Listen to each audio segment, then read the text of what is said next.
scenarios, and this matters. Ask Josh Rosen. Ask Lamar Jackson. Ask Josh Allen. Ask Baker Mayfield, Sam Darnold. Where you land and when you're expected to play will overwhelmingly, unless you're an all-time John Elway, Andrew Luck talent, will determine your career. So first there's Joe Burrow. Hey, kid, day one you're the starter. In fact, carry the franchise. Ugh. There's Tua. You're going to start this year, but no OTAs, no camp. Why don't you sit behind 37-year-old Ryan Fitzpatrick, a total pro, and learn? Justin Herbert, listen, we like you, but you don't have to play at all. Tyrod Taylor's good enough, has proven. He can get us to the playoffs. Just sit and watch and learn. And then Jordan Love, Green Bay. We're not really sure you're ever going to play here. You don't look great. We may have whiffed on this. We'll get back to you. Of all four, what would I rather be? I'd rather be Tua. Because as a rookie coming in, I'd want to play.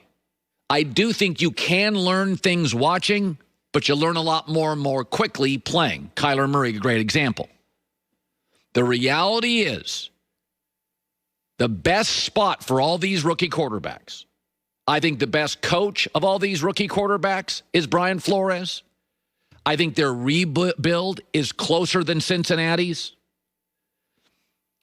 And I think if you look at the schedule, I think it's really important to set up rookie quarterbacks for success. Joe Burrow may be the most talented. They're not setting him up for success.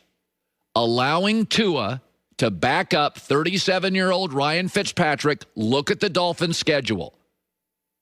Very smartly. They don't want him to face New England and Buffalo in the first 2 weeks. Two great defensive coaching staffs. They don't want to have him go to San Francisco, Denver, or face the Chargers with those pass rushes as the Dolphins are rebuilding their offensive line. But if you look at Sunday, November 8th, that is my prediction. John, roll the tape. Let's archive it. At Arizona, Jets back-to-back, and Cincinnati. And then when you get Kansas City 5 weeks later, at least you get them at home, followed by New England at home, and then off to Vegas to play the Raiders, who don't have anything resembling a defense, at least last year. I love what Miami's doing. We're not putting you up against the Buffalo defense and Sean McDermott. We're not making you face, Nick Bosa. We're not making you go to Denver, playing the high altitude with that pass rush, Bradley Chubb and Von Miller. We're not putting you through any of that. Get ready for Arizona with an offensive coach and a rebuilding defense and an offensive staff, and then you can face the Jets a couple of times without Jamal Adams, C.J. Mosley, and at that point the Jets are probably out of the playoff picture and playing uninspired football. Here's John Goulet with the news. No. Turn on the news. This is the Herd Line News. So when Cam Newton signed with the Patriots, most people's initial reaction was that him and Belichick might clash a little bit. Yeah. As it turns out, that is not the case at all. Here was Cam on WEEI this morning talking about his relationship with his new head coach.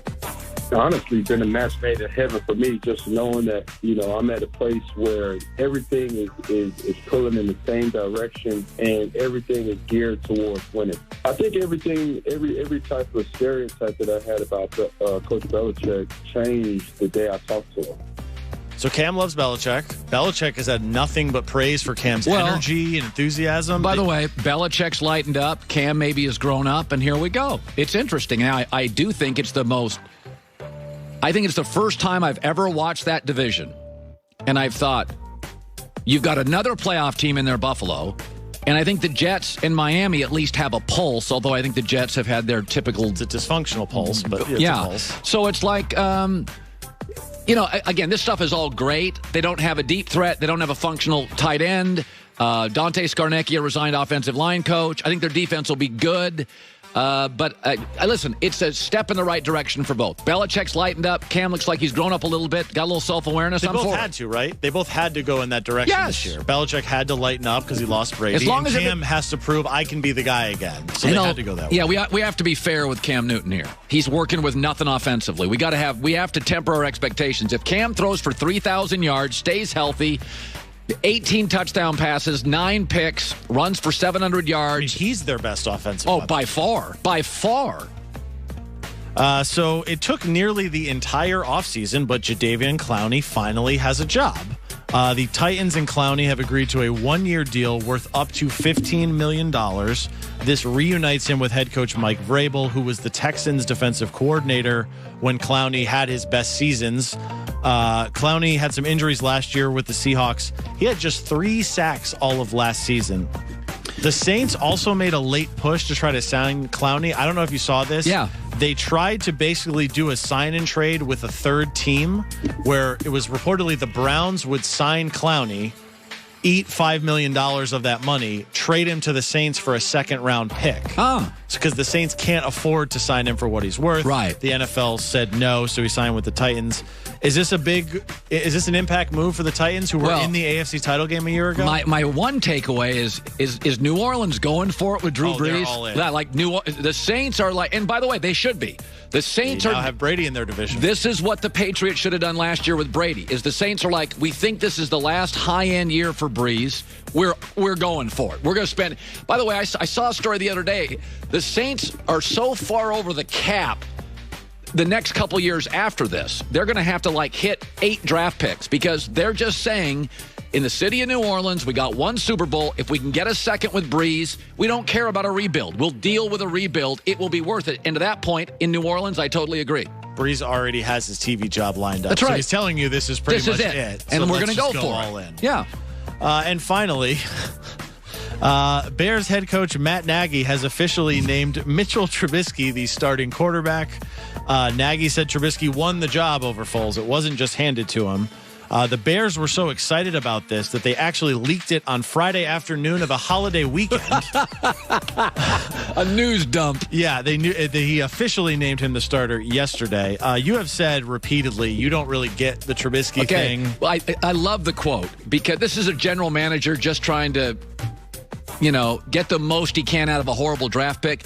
But the quote from Matt Nagy was, Mitch Trubisky really improved his footwork during the offseason. We don't worry about his feet. We worry about his noodle arm. His feet are not the problem. He's a great kid. He's a good athlete. I don't ever worry about his feet.